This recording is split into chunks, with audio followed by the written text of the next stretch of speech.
बोले संत श्रोमणी गुरुवर आचार्य श्री विद्यासागर जी महाराज के, आचार्य परमेष्टि समय सागर जी महाराज के, गुणैतन प्रणेता शंका समाधान भावना प्रवर्तक जन जन के संत प्रखर वक्ता बोले परम पूज मुनि श्री प्रमाण सागर जी महाराज के, मुनिवर श्री निर्वेक सागर जी महाराज के, मुनिवर श्री संदान सागर जी महाराज के। हमारा आपका परम सौभाग्य है कि परम पूज मुनिशय प्रमाण सागर जी महाराज का सत्संग चातुर्मास मालवा की देवी अहिल्या की नगरी मालवा की शान इंदौर में 21 जुलाई को स्थापना का कार्यक्रम होगा और ऐतिहासिक अद्भुत प्रभावना के साथ ये कार्यक्रम संपन्न होगा। उसके पहले कहना चाहूँगा 17 जुलाई को परम पूज मुनीश्वर की भव्य आगवानी का कार्यक्रम इंदौर में संपन्न होगा। आइए हम और आप टीवी चैनल के बहुचर्चित संघ का समाधान का कार्यक्रम प्रारंभ करेंगे। उसके पूर्व पारस चैनल, जिनवाणी चैनल और प्रमाणिक के माध्यम से जिस कार्यक्रम को देख और सुन रहे हैं उन सभी की ओर से और यहाँ पर उपस्थित समस्त श्रावक श्राविकाओं की ओर से गुरुवर के श्री चरण नमन करते हुए आशीर्वाद प्राप्त करेंगे और निवेदन करेंगे शंका समाधान के कार्यक्रम के लिए दोनों हाथ जोड़ लें, बोलेंगे हे मुनिवर, आवाज कम आ रही है, हे गुरुवर नमोस्तु, हे मुनिवर नमोस्तु, हे गुरुवर नमोस्तु। आइए चलते हैं शंका समाधान का कार्यक्रम हम और आप प्रारंभ करें, अपनी शंकाओं का समाधान प्राप्त करें। उसके पूर्व कहना चाहूँगा परम पूज मुनि श्री प्रमाण सागर जी महाराज का सत्संग चातुर्मास देवी अहिल्या की नगरी मालवा की शान में प्रारंभ होने वाला है। 21 जुलाई को स्थापना का कार्यक्रम है। उसके पूर्व 17 जुलाई को परम पूज मुनि श्री प्रमाण सागर जी महाराज की सत्संग आगवानी का कार्यक्रम आयोजित है और 11 जुलाई को वो सौभाग्य उस नगर को प्राप्त हो रहा है जिस नगर से 3 युवा साथियों ने परम पूज आचार्य गुरु विद्यासागर जी महाराज से दीक्षा लेके अपना मोक्ष मार्ग प्रशस्त किया। ऐसे मुनिवर विराट सागर जी, मुनिवर विशाल सागर जी और मुनिवर निराकार सागर जी की जन्मभूमि में आगामी 11 जुलाई को परम पूज आचार्य भगवंत का मुनि दीक्षा महामहोत्सव का आयोजन भी किया जा रहा है। आइए इन्हीं सूचनाओं के साथ हम और आप संघ का समाधान का कार्यक्रम प्रारंभ करें। उसके पूर्व कहना चाहूँगा हमने कई बार देखा है कि संघ का समाधान होता है, बिहार होता है और कई बार ये देखा है कि संघ का समाधान बिहार होने के बाद संघ का समाधान होता है, लेकिन पहली बार ये अवसर सिद्धिकागंज समाज को प्राप्त हो रहा है कि मुनिवर ने नीलवर्ण में आहार किया, बिहार करके 6 किलोमीटर यहाँ पर आए हैं। संघ का समाधान का कार्यक्रम हो रहा है और संघ का समाधान के कार्यक्रम के पश्चात लगभग 8 किलोमीटर और बिहार करके रात्रि विश्राम करेंगे और कल की आहार चर्या कहाँ होगी इसकी सूचना आपको बाद में व्यवस्थित दी जाएगी। आइए चलते हैं हमारे बीच में हमारे गुणायतन के श्रोमणी संरक्षक जो गुरुवर के प्रति समर्पित हैं, जो हमेशा गुरुवर जो आदेश करते हैं या उनकी जो भावना होती है वो भावना पूर्ण करने में गुरुवर का हमेशा आशीर्वाद रहता है। ऐसे हमारे पाटौदी परिवार की श्रीमती निर्मला जी, उनके सुपुत्र जो कि हमारे मुकेश जी, विजय जी और संजय जी, उसमें से मुकेश जी उनकी धर्मपत्नी और ममता जी हमारे बीच उपस्थित हैं। मैं चाहूंगा श्री पलचा के गुरुवर का आशीर्वाद प्राप्त करें और इनके सम्मान में जोरदार ताली बजाकर इनका सम्मान करें। आइए और इसी क्रम में मैं आमंत्रित करूंगा बाबनगंज में रतलाम के पश्चात बाबनगंज में चातुर्मास हुआ था और चातुर्मास के समय 64 मंडली और 84 मंडली सिद्ध चक्र विधान हुआ था और बाबनगंजा कमेटी अभी संतुष्ट नहीं हुई है। वो ये कह रही है कि मुनिवर अगर आपकी भावना हो इंदौर में चातुर्मास नहीं करना बाबनगंजा में तो हम बाबनगंजा आपको ले चलते हैं। आइए मैं आमंत्रित करूंगा बाबनगंजा ट्रस्ट कमेटी के महामंत्री नरेश जी वड़जात्ता एवं शावन जी पहाड़िया के नेतृत्व में सभी ट्रस्टीगण निवाड़ समाज के मुनि संघ को बाबनगंजा में पदार्पण के लिए निवेदन कर रहे हैं। श्री पलचड़ा के गुरुवर का आशीर्वाद प्राप्त करेंगे जिनकी भावना है कि चातुर्मास के पश्चात आपका बाबनगंजा में पदार्पण हो। और इसी क्रम में हमारे बीच में इंदौर नगर से नितिन जी अग्रवाल, पंकज जी सिंगल और अखिल जी पाटौदी, साथ में मनोज जी और हर्ष जी हमारे बीच उपस्थित हैं और साथ में जिनेश जी, ये सभी श्री पलचड़ा के गुरुवर का आशीर्वाद प्राप्त करेंगे। और आइए हम और आप परम पूज मुनिवर संदान सागर जी महाराज से निवेदन करेंगे, हे मुनिवर अपने मुखाग्नि में श्री संघ का समाधान का संचालन करने का निवेदन कर रहे हैं। बोले परम पूज मुनिवर श्री संदान सागर जी महाराज की। इस सिद्धिगंज में यह शंका समाधान का कार्यक्रम प्रारंभ करें अपन गुरुवर के आशीर्वाद से। और आज के प्रथम प्रश्न के लिए मैं आमंत्रित करता हूँ, जिनका बहुत ही भाव रहा। सिद्धिगंज वाले बोले ना हमको आहारचर्या मिली न रात्रि विश्राम मिला, लेकिन बहुत बड़ा कार्यक्रम मिल गया है, वो भी शंका समाधान उनको मिल गया है यहाँ पर आज। और ऐसे डॉक्टर आनंद जी जैन अपना प्रश्न पूज्य महाराज के चरणों में पहले ये लोग पूछेंगे इनको जान। हाँ, आज बिहार की पूरी टीम यहाँ पर उपस्थित है, तो बिहार वाली पूरी टीम में व्योम जी, मणिधर परिवार, ये भी विदिशा से अपना सब कुछ छोड़कर और यहाँ गुरु चरणों में चल रहे हैं। इसी प्रकार से आर्यन जी आपके बड़वानी से, आलोक जी चिरमरी, सभी लोग हैं, मैं नाम सबके नहीं बोल रहा। एक प्रश्न कर लो महाराज जी के आशीर्वाद से। गुरुवर के चरणों में मेरा बारंबार नमोस्तु नमोस्तु नमोस्तु। महाराज जी, आपके सागर प्रवास में मैंने आपके प्रवचन में एक वाक्य सुना था, जिसमें आपने कहा था कि फरियादी नहीं फौलादी बनो। तो महाराज श्री, फरियादी से फौलादी बनने के लिए जो सूत्र हैं वो कुछ पॉइंटों में बताइए महाराज। बहुत सुंदर। देखिए, फरियादी नहीं फौलादी बनो मैंने बोला, और फरियादी वो बनता है जिसका मनोबल कमज़ोर होता है, और फौलादी वो बनता है जिसका मनोबल ऊंचा होता है, आत्मविश्वास प्रगाढ़ होता है।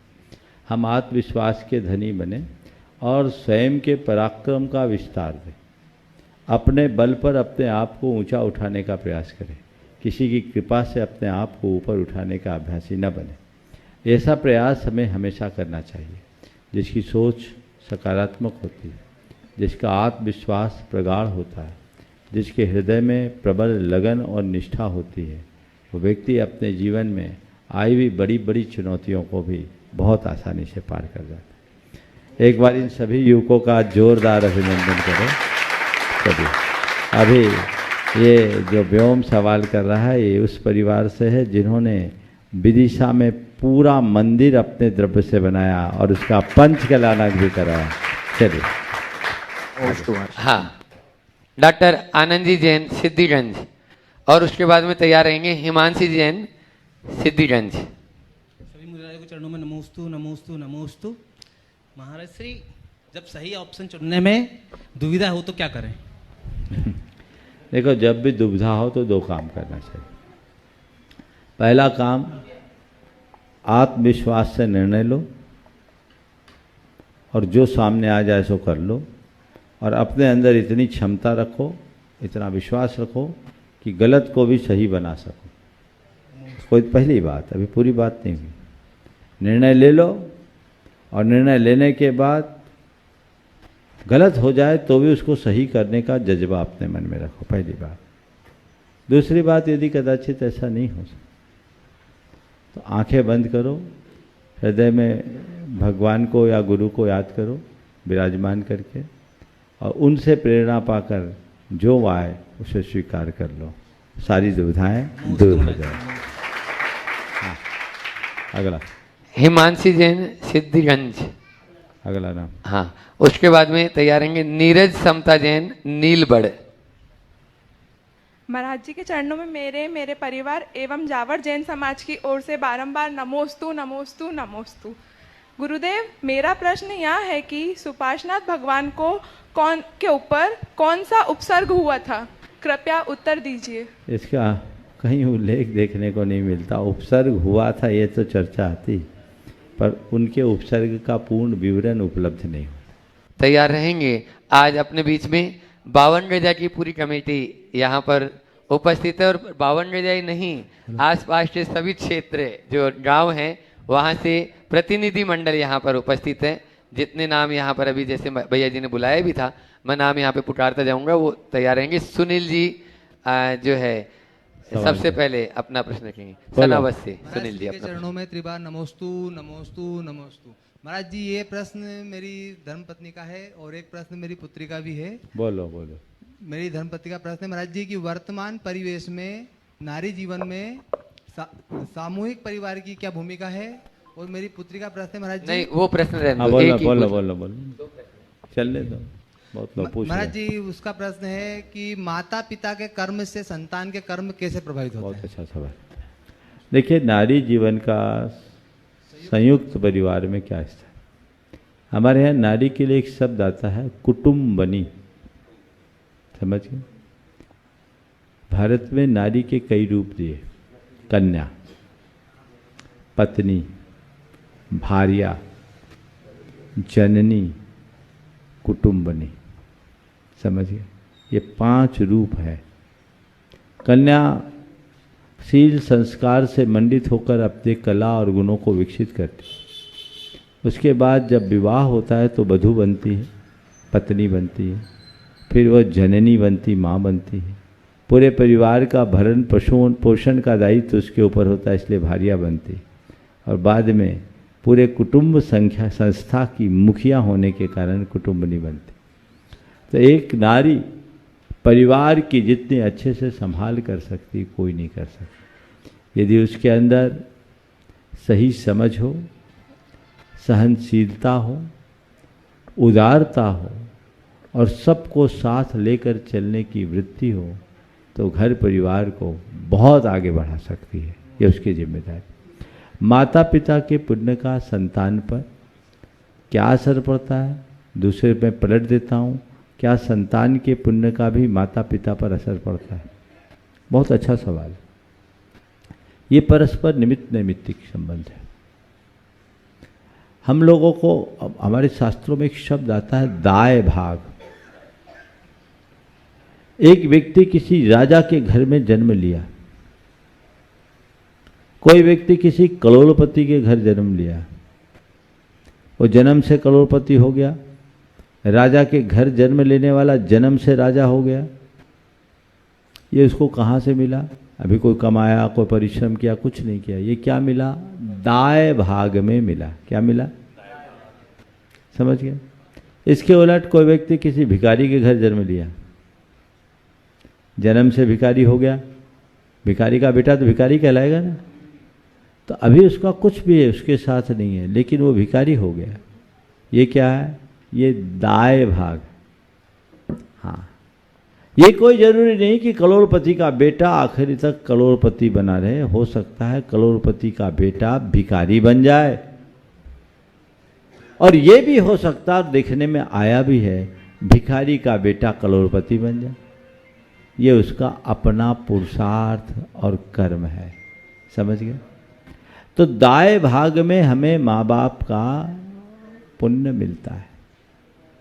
किसी पुण्यात्मा के घर अगर कोई संतान जन्म लेती है तो हीन पुण्य होने पर भी उसकी गाड़ी चल जाती है। इसके उलट किसी के घर कोई बड़ा पापी जन्म ले लेता है तो अधिक पुण्य होने पर भी उसका भट्टा बैठ जाता है। आप लोगों के अनुभव में ऐसा आया होगा कि कई कई घरों में ऐसे संयोग बने कि किसी के यहाँ कोई एक नई संतान आई और उनके पो 12 हुए। अब वो क्या है? ये निमित्त है।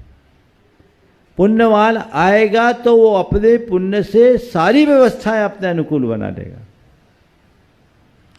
कभी कभी ऐसा होता है घर में सब कुछ था, एक आदमी मरा और धीरे धीरे डाउनफॉल हो गया, उसका पुण्य गया, वो गया। समझ गए? इसी तरह सब कुछ ठीक ठाक चल रहा है, कोई एक नया व्यक्ति आया, सब गड़बड़ हो गया। तो ये उसका पाप है। निमित्त नैमित्तिक संबंध है। इसलिए कभी ये मत सोचना कि हम कर रहे हैं, मैं कर रहा हूं, इसको हटाओ, ये अहंकार मत पालना।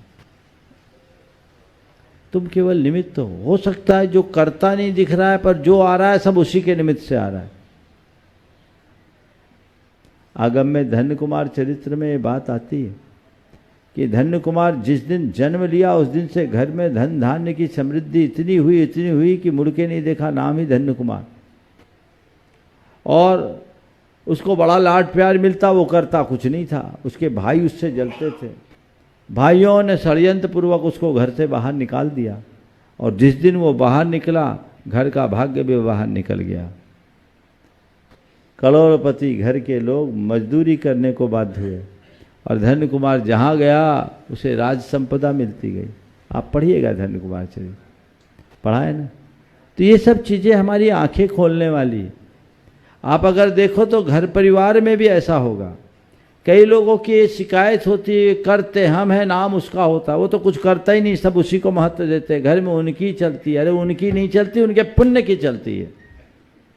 संतोष रखो, हो सकता है कि उनके कारण तुम्हारी चल रही। इसलिए इसमें प्रतिस्पर्धा, इसमें ईर्ष्या, इसमें द्वेष, जलन कुलन की भावना मन में मत लाओ। वस्तु के स्वरूप को समझो, कर्तृत्व से मुक्त होकर के जियो।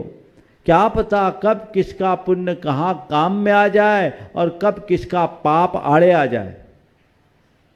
इन बातों को समझ करके चलना चाहिए। भावान्वित कमेटी से अपन सुनील जी सनावत अपना प्रश्न रखें और उसके बाद में नाम बोल दो सबका। सबके एक साथ खड़े हो जाएंगे तो और अच्छा रहेगा। चार। सुनील जी सनावत, हाँ। नरेश जी मामा मनावर, पारस जी कासलीवाल, सावन जी पहाड़िया, मुकेश जी पेप्सी, सुरेश जी सिंगाना, अमित जी बाकी, राकेश जी डोदा, जनेश जी झांझरी और पूरा गंडवाल परिवार साथ में आया है आपके साथ में। तो वो अभी सिंगाना से हाँ, स्वप्न अभिषेक वगैरह, स्वप्निल वगैरह, दो बार में जीतांश वगैरह। हाँ, बाकी लोग बाद में। मुनि त्रय के चरणों में त्रय बार नमोस्तु। हाँ, कैमरे के सामने से नहीं। हाँ, गुरुवर, आप उनके साथ हो जाए। इतने कंटकाकीर्ण मार्ग पर चलने का हमने साधुओं का सुना था, किंतु आज प्रत्यक्ष देख लिया कि गुरुवर ने एक आसान रास्ता छोड़कर कंटकाकीर्ण पगडंडी पर, कीचड़ से सनी हुई पगडंडी पर, ऊपर से इंद्रदेव मेहरबान और नीचे से धरती बिल्कुल फिसलन में थी, उस मार्ग पर चलकर गुरुदेव ने एक संदेश तो हमें दिया कि यदि गुरु का साथ पकड़ोगे तो कभी फिसलोगे नहीं। पर गुरुदेव, एक इसी संबंध में मेरी एक शंका है, प्रश्न है कि लोग समझौते की टेबल पर देव शास्त्र गुरु के सानिध्य में विश्वास की संस्थापना तो कर लेते हैं, किंतु बाद में विश्वास में विष का वास करते हुए अपने देव शास्त्र गुरु की भी अवहेलना करने से न चूकते हुए फौलादी को भी फरियादी का रूप अख्तियार करवा देते हैं। इस संबंध में गुरुदेव आपका क्या मार्गदर्शन है? देखो, मैं तो एक ही बात जानता हूं, जहां विश्वास है वहाँ सब कुछ है, और जहाँ विष का वास है वहाँ सब कुछ सब समाप्त है। अगर कोई इस तरह की बातें करते, निश्चित वह अपने जीवन में एक बहुत बड़ा अनर्थ करते। हमें कोई भी हो, इस तरह के कृत्यों से सदैव बच के रहना चाहिए। और देव शास्त्र गुरु के समक्ष यदि कहीं भी कोई संकल्प लिया है तो उसका प्राणपण से पालन करना चाहिए। इसमें किसी भी प्रकार की हीनाधिकता नहीं होनी चाहिए। ओ नमोस्तु गुरुदेव। ओ और अगला प्रश्न कर रहे हैं सावन जी पहाड़िया। हाँ मामा। हो गया। नमोस्तु गुरुदेव। सीधा इसको पढ़ दो। ओ सीधा सीधा। नमोस्तु महाराज जी, नमोस्तु। ओ वैसे तो महाराज जी आपके दर्शन मात्र से सब शंकाएं का समाधान हो जाता है। फिर भी एक प्रश्न पूछ रहा हूं। मूल्यांकन करना ही हमारे द्वारा मूल्यवान समझी जाने वाली सबसे मूल्यवान चीज है। मूल्यांकन के बिना अस्तित्व का सार खोखला होता है। वर्तमान में हम सभी में ज्ञान एवं विचार की कोई कमी नहीं है, फिर भी मूल्यांकन की कमी दिखाई देती है। ऐसा क्यों? देखिए, बात सही है, हम लोग सही मूल्यांकन नहीं कर पाते, और मुझे ऐसा लगता है कि इसके पीछे सबसे बड़ा कारण एक ही है कि हम खुद का मूल्यांकन कुछ ज़्यादा कर लेते हैं। जब हम अपने आप का ज़्यादा मूल्यांकन कर लेते हैं तो हम बाकी का मूल्यांकन कर ही नहीं पाते, और जहाँ ऐसी मनोवृत्ति होती है वहाँ वही सब होता है जो नहीं होना चाहिए। ओ सुरेश। हाँ, अगला प्रश्न सुरेश जी इकट्ठे आ जाओ। सिंगाना, पूरा गंडवाल परिवार एक साथ ही आ जाएंगे। 3-4 प्रश्न हैं। स्वप्निल गंडवाल, अभिषेक गंडवाल और सुरेश जी गंडवाल। एक प्रश्न कर लेंगे। नहीं, इनको देना पड़ेगा, इनके सवाल स्थायी है। चलो जल्दी पूछो। नमोस्तु गुरुवर, नमोस्तु गुरुवर, नमोस्तु गुरुवर। सत्संग के चरणों में नमोस्तु। हम बोलो। श्रावकों के द्वारा वीतरागता के क्षेत्र पर जाकर भी सुख सुविधाओं को ढूंढना कहाँ तक उचित है गुरुवर? अब अभ्यास बना हुआ है सुख सुविधाओं को ढूंढने का, तो वही संस्कार जग जाते हैं। कायदे से सुख सुविधाओं को त्यागने का भाव रखना चाहिए। जो लोग सुख सुविधाओं को ढूंढते हैं वो वहीं उलझ जाते हैं। हम सुख सुविधाओं को त्यागने का अभ्यास करेंगे तभी आगे बढ़ पाएंगे। नमोस्तु गुरुवर। अभिषेक जी गंडवाल अपना प्रश्न रखें और उसके बाद में तैयार रहेंगे दिनेश जी झांझरी। गुरुवर, जो बीत रहा है वह समय नहीं जीवन है। अंत में हम सब कहानियों में बदल जाएंगे। तो गुरुवर, इस जीवन रूपी मंदिर पर कैसे कलशारोहण किया जाए ताकि इसे पूर्णता प्रदान की जा सके? जीवन रूपी मंदिर पर कलशारोहण करना है तो एक ही काम करो, जीवन की नश्वरता और आत्मा की अमरता को ध्यान में रखते हुए अपने जीवन के हर पल को जीने का प्रयास, बिताने का नहीं। जीवन को जीना और जीवन को बिताना बहुत अंतर है। जैसे तैसे जीवन को गुजार देना जीवन व्यतीत करना है, लेकिन जीवन का रस लेना जीवन को जीना है। ये जीवन जीने के लिए, बिताने के लिए। नमोस्तु गुरुवर। ओ जयनेश जी झांझरी अपना प्रश्न रखें और उसके बाद में सुनीता जी काला मनावर तैयार रहेंगे। नमोस्तु गुरुदेव। गुरुदेव, हम लोग सामाजिक लोग मेकर बन रहे हैं लेकिन स्वयं नहीं बन रहे हैं। मेरा प्रश्न वर्तमान की जो राजनीतिक परिदृश्य को लेकर के है। 543 सीट गुरुदेव हमारे हिंदुस्तान के अंदर लोकसभा में हाल ही में लोकसभा का बहुत बड़ा चुनाव हुआ और एक भी हमारा सामाजिक प्रतिनिधित्व उसके अंदर नहीं है। और उसके बाद गुरुदेव कुछ पार्टियां हमें टिकट नहीं देती है और कुछ पार्टियां जो हमारे प्रतिनिधियों को टिकट दे रही है, सामाजिक प्रतिनिधियों को, हम उन्हें कहीं ना कहीं हमारे ऊपर आरोप लगा कि हमने हमारे प्रतिनिधि को सामाजिक लोगों ने ही हरा दिया। उसके बाद हम बहुत गर्व से कहते हैं कि फलाना सांसद, फलाना विधायक, फलाना पार्षद हमारी वजह से या हमारी वजह से जीता है, या हम उसका पूरा काम हम देख रहे हैं। गुरुदेव, इसमें मार्गदर्शन कीजिए। देखिए, ये सवाल अक्सर उठता है। इस तरह मार्गदर्शन देने से कुछ नहीं होगा। मैं तो ये कहूँगा पूरे समाज में इस पर गंभीर मंथन चिंतन होना चाहिए। प्राय चुनाव आते समय लोग चर्चाएं करते हैं और बाद में अपनी सारी शक्ति समाज के भीतर की राजनीति में खपा देते हैं। जब तक तुम्हारी शक्ति समाज की राजनीति में लगी रहेगी, आगे राजनीति में कैसे आगे बढ़ पाओगे? मेरा सबसे सुझाव है, समाज की राजनीति से मुक्त हों और देश की राजनीति में अपनी पकड़ बनाएं ताकि आगे बढ़ पाए। योगिता जी जैन सेंधवा अपना प्रश्न रखे हैं। उसके पहले सुनीता जी काला। सुनीता काला बोला ना? अरे योगिता नाम है कि सुनीता नाम है? अनीता। हाँ, अनीता काला। अनीता काला। हाँ बोलो। मैं बड़वानी से अनीता जैन। हाँ। वात्सल्य की मूर्ति के चरणों में त्रैबार नमोस्तु, गुरुवर के चरणों में त्रैबार नमोस्तु। महाराज जी, पूर्व में 40 साल पहले हमें अभाव में भी हमारे माता पिता ने सद्भाव का जीवन दिया है, लेकिन आज 50 लाख 60 लाख का पैकेज होने के बाद भी हमारे माता पिता ने 5-7 भाई बहनों को अच्छे से पालन पोषण किया, लेकिन आज एक बच्चे को भी वो ना तो सद्भाव दे सकते हैं, अभाव में ही जिलाते हैं और ना संस्कार दे पा रहे हैं। ऐसा क्या कारण है महाराज जी? देखिए, बात बहुत अच्छी कही है कि पुराने समय में लोग अभाव में भी सद्भाव के साथ जिए और उनको वैसा संस्कार मिला।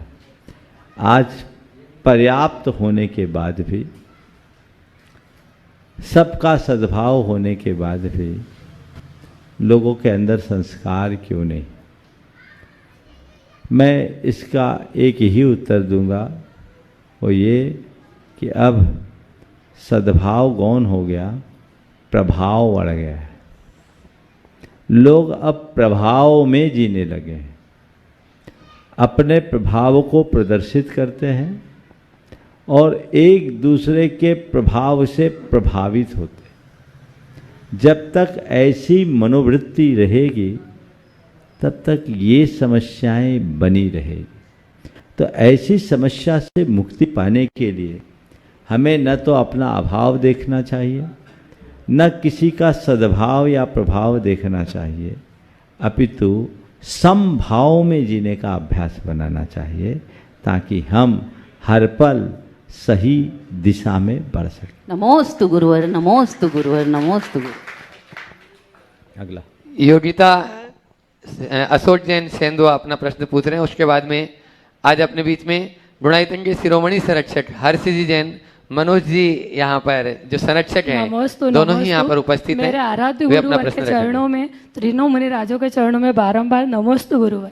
गुरुवर आपका आशीर्वाद हम पर सदा बना रहे, आपका आशीर्वाद हमारे लिए बहुत कार्य। सवाल कर लीजिए। महाराज श्री, मेरा ये प्रश्न है, जो हमारे सामने हमेशा समस्या आती है, हम सेंधवा में रहते हैं और अधिकतर मुनिराज माता जी का वहाँ से बिहार होता है, तो उनके रुकने की व्यवस्था और समाज नहीं होने के कारण वहाँ पर हमें बहुत परेशानी आती है आसपास। तो हम ये चाहते हैं कि आप ये प्रेरणा दें तीर्थ क्षेत्र वालों का या संपन्न लोगों को कि वहाँ आसपास को संत निवास बना दें, ताकि हम लोगों को सुविधा हो सके। और महाराज जी, आप मांगे तुंगे के दर्शन करना है तो सेंधवा जरूर आए।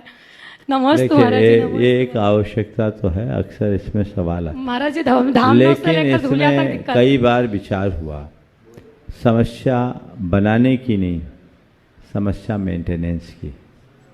बाद में उसको मेंटेन करना बहुत कठिन होता है।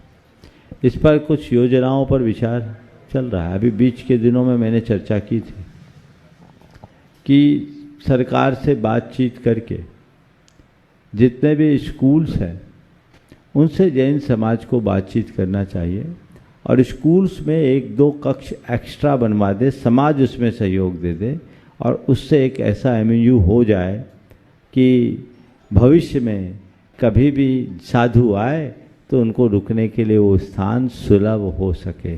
तो दोनों काम इसमें हो सकता है।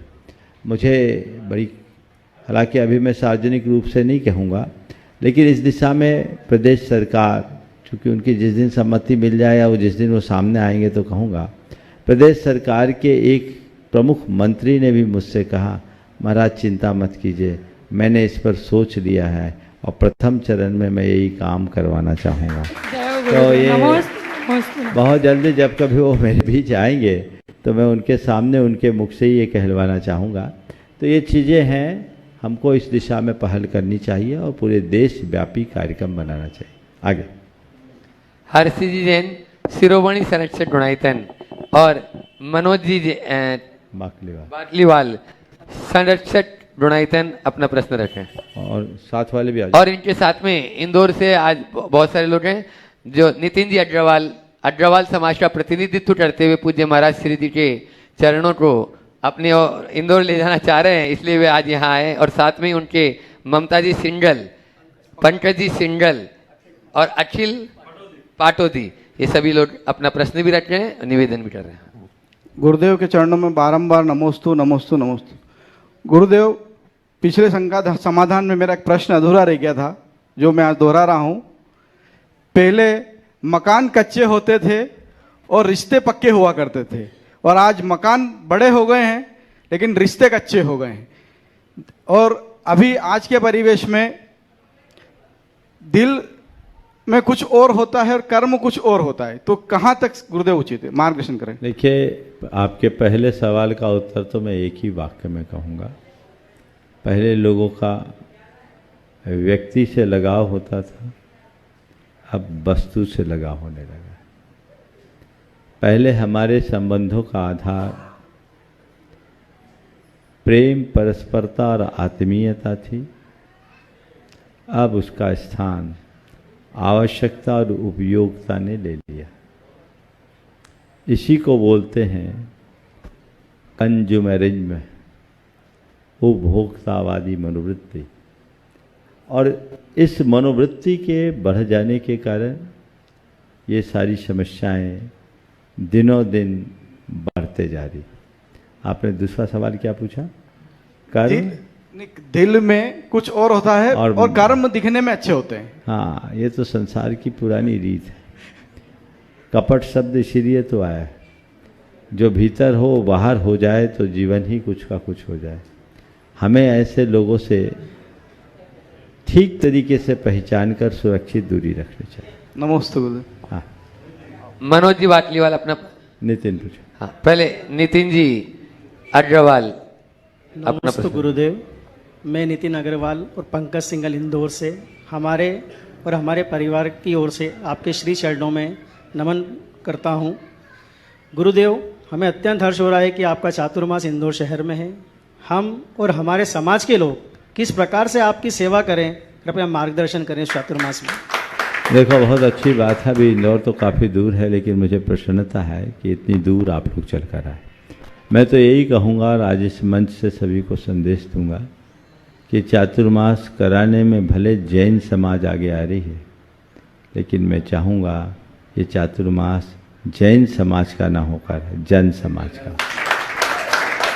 संतों के सानिध्य से सभी को लाभान्वित होना चाहिए और सब समुदाय के लोगों को इसमें बराबरी से हिस्सेदारी का अवसर मिलना चाहिए, क्योंकि हम लोगों का उद्देश्य किसी एक समाज के कल्याण का नहीं, हमारा लक्ष्य समग्र मानव जाति के परिवर्तन का है।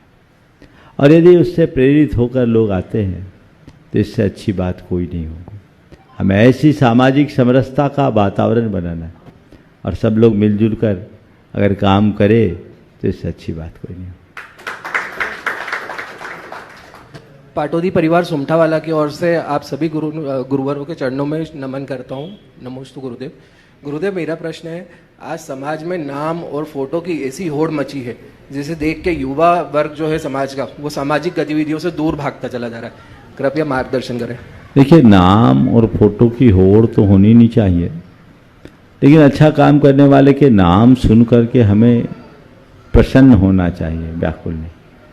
कोई अच्छा काम करेगा तो उसका नाम होगा और हमें नाम लेना भी चाहिए, लेकिन काम किए बिना नाम चाहने वाले लोगों से थोड़ा बच के रहना चाहिए। आजकल हो यही रहा है, काम तो करे नहीं, नाम पूरा चाहे, और जितना काम उससे ज़्यादा नाम की चाह, अच्छी बात है। तो युवाओं से मैं कहूँगा, लोगों को इनकरेज करो, जो काम करता है जी भर कर उनका नाम लो, उनसे प्रेरणा लो कि मैं भी कुछ काम करूं, और बिना काम किए नाम की चाह मन में मत रखो। मनोज जी बाटलीवाल संरक्षक गुणायतन अपना प्रश्न रखें और उसके बाद में तैयार रहेंगी सुहानी जैन नीलबढ़। पूज्य गुरुदेव के पावन चरणों में त्रिबार नमोस्तु नमोस्तु नमोस्तु। गुरुदेव, पूरा इंदौर आज उत्साहित है कि हमारे गुरुवर दिन प्रतिदिन इंदौर की ओर बढ़ रहे हैं। मैं संपूर्ण सकल जैन समाज की ओर से आपके चरणों में नमोस्तु करता हूँ। गुरुदेव, एक प्रश्न है, कई मर्तबा आपके पास आ चुका है कि सकारात्मक सोच कैसे बनाएं, लेकिन गुरुदेव मेरा प्रश्न इससे थोड़ा सा आगे है कि सकारात्मक सोच को निरंतरता कैसे बनाएं, अनवरत कैसे बनाए रखें। देखिए, मार्गदर्शन। आपके सवाल का सार ये है कि सोच में सकारात्मकता कैसे बनाए रखें, निरंतरता कैसे रहे। हर पल अपने मन में एक कमांड, मुझे सकारात्मक रहना, मुझे सकारात्मक रहना है। सकारात्मकता को अपने जीवन का मूलभूत लक्ष्य बना करके चले तो निरंतरता आए। नमोस्तु नमोस्तु। हाँ, सुहानी जी नीलबढ़ अपना प्रश्न रख रही है और उसके बाद में तैयार रहेंगे सोनम वीरेंद्र जैन कोठरी। भगवान हमारे जीवन का मूल्यांकन हमारे कर्मों से या इस बात से करते हैं कि हमने उनकी कितनी पूजा की। शंका का समाधान करें महाराज जी। देखो, भगवान हमारा क्या मूल्यांकन करते हैं ये हमें नहीं मालूम, लेकिन हमें यह पता है कि हमारा मूल्य हमारे कर्मों से बनता है। समझ गए? हम अगर अपने अच्छे कर्म नहीं करेंगे तो हमारा कोई मूल्य नहीं। हम भगवान की पूजा करें, पाठ करें, भक्ति करें और कुकर्म करें तो हमारा कोई मूल्य नहीं, और यदि हम सत्कर्म करते हैं तो निश्चित हमारा मूल्य। नमस्ते महाराज जी। सोनम वीरेंद्र जैन कोठरी अपना प्रश्न रख रहे हैं और उसके बाद में आज अपने बीच में गुणायतन के शिरोमणि संरक्षक मुकेश जी पाटोदी परिवार यहाँ अपनी मातेश्वरी के साथ में यहाँ पर उपस्थित हैं। नमोस्तु गुरुदेव। नमोस्तु नमोस्तु नमोस्तु। महाराज जी, मेरा प्रश्न यह है, विवाह के बाद जिम्मेदारियां आ जाती है तो हम स्वयं की ग्रोथ को और परिवार को कैसे बैलेंस करें जिससे हम अपनी जिम्मेदारियां भी अच्छे से निभा पाएं और अपनी व्यक्तित्व को भी बनाए रखें। महाराज जी, देखिए, विवाह के बाद जिम्मेदारियां आती है, जिम्मेदारियों को निभाना चाहिए, उसे अपना कर्तव्य समझे। मेरा मानना है कि जिम्मेदारियां हमारे ग्रोथ में बाधा नहीं बनती, बाधक बनती है हमारे अंदर की अन्य दुर्बलताएं। हम अपनी प्राथमिकताओं को सुनिश्चित रखें और परिवार के प्रति होने वाली अपने जिम्मेदारी को सर्वोच्च प्राथमिकता में रखें। और उसके साथ साथ अपना पूरा समय और अपनी शक्ति अपने लक्ष्य को पूरा करने के लिए करें। अपने ग्रोथ को केवल फाइनेंशियल ग्रोथ से ही न जोड़ें। परिवार, संपूर्ण परिवार की समरसता और समृद्धि को अपनी असली ग्रोथ माने। यदि ये दृष्टिकोण रहेगा तो कहीं कोई बाधा नहीं है। ममता जी, निर्मला जी पाटोदी यहाँ अपने सुपुत्र मुकेश जी पाटोदी, चंदन बालाजी पाटोदी, ममता जी पाटोदी, सभी विमला देवी, चलो विमला देवी पाटोदी। हाँ, एक बार जोरदार तालियां बजा दीजिए। जो डुनाइतन के शिरोमणि संरक्षक भी है और अभी इंदौर की ओर ले जाने में अपनी अहम भूमिका भी निभा रहे हैं। प्रतिदिन पूज्य महाराज श्री जी साथ में पैदल भी चल रहे हैं, पूरे सन को देख रहे हैं। ऐसे मुकेश जी पाटोदी अपना प्रश्न रख रहे हैं। नमोस्तु महाराज जी। समय एक ऐसी गाड़ी है महाराज जी जिसमें न तो ब्रेक है और इसमें रिवर्स गियर्स भी नहीं लगता, लेकिन वक्त तो सबको मिलता है महाराज जी जिंदगी बदलने के लिए, परंतु जिंदगी दोबारा नहीं मिलती वक्त बदलने के लिए। वक्त तो सभी को मिलता है जिंदगी बदलने के लिए, जिंदगी दोबारा नहीं मिलती वक्त बदलने के लिए। बस मैं ये समझता हूँ, ये दो पंक्तियाँ याद रख लो ना तो प्रेरणा अपने आप मिलेगी, क्योंकि समय में ना ब्रेक है ना रिवर्स गियर है। हम उसके साथ यदि काम कर ले तो कर ले। जो व्यक्ति समय की धारा के साथ समाविष्ट होकर बहने की क्षमता विकसित करता है वही अपने जीवन में कुछ कर पाता। नमोस्तु। अगला नाम स्वप्निल जी डंडवाल अपना प्रश्न रखे हैं, सिंगाना से अपने बीच में हैं, और उसके बाद में तैयार रहेंगी परिधि जैन नीलबड़। गुरुवर के चरणों में बारंबार नमस्तु। गुरुदेव, जब समग्र भवन गिर रहा हो तो द्वारपाल केवल द्वार की रक्षा नहीं कर सकता। जब समाज के विरुद्ध कोई अपराध कर रहा हो, जब मानवता के विरुद्ध कोई अपराध कर रहा हो तो केवल अपने व्यक्तिगत धर्म को संभालना कहाँ तक उचित है? देखिए, मैं आपके सवाल का एक लाइन में उत्तर दूंगा। जहाँ सामूहिक हित दिखता हो, व्यक्तिगत नुकसान में भी लाभ माने, और जहाँ सामूहिक नुकसान दिखता हो व्यक्तिगत लाभ में भी नुकसान माने। समझिए। चलो नमोस्तु। अगला परिधि जैन नीलबड़ अपना प्रश्न रखते हैं, उसके बाद में मंजू तिलोचंद जी पहाड़िया, स्थान का नाम नहीं लिखा, सिंगाना। चलो मनावर। महाराज श्री के चरणों में प्रेमार नमोस्तु नमोस्तु। अब महाराज श्री, ये मेरी 11 साल की बेटी का प्रश्न है। तन मन धन में सबसे बड़ा कौन है महाराज श्री? तन मन धन में सबसे बड़ा कौन है? मुझे नहीं मालूम, पर इन सबसे बड़ा चेतन है। तन मन धन है ना, 3, चौथा और जोड़ लो, कौन है? चेतन। सबसे बड़ा कौन है? चेतन। चलिए आगे। नमस्ते महाराज। अब है भैया मंजू तिलोचंद जी पहाड़िया, मनावर पीछे। हाँ। और पारस जी का अब एक प्रश्न। हाँ पारस जी मनावर, एक प्रश्न। नमोस्तु महाराज जी, नमोस्तु नमोस्तु। संकल्प और समर्पण का महत्व क्या है महाराज श्री, और इसे कैसे मजबूत बनाया जा सकता है? संकल्प और समर्पण का आपने महत्व पूछा है। मैं तो कहूँगा सर्व संकल्प वशाद भवतिर लघुर भवतिर व महा।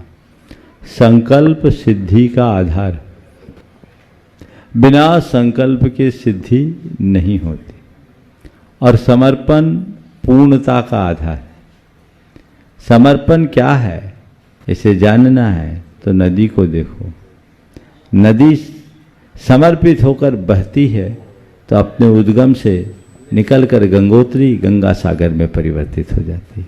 तो समर्पण जीवन की गंगोत्री को गंगा सागर में बदल देता है। चलिए, चूंकि अभी हमें आगे जाना है इसलिए यहीं पर विराम।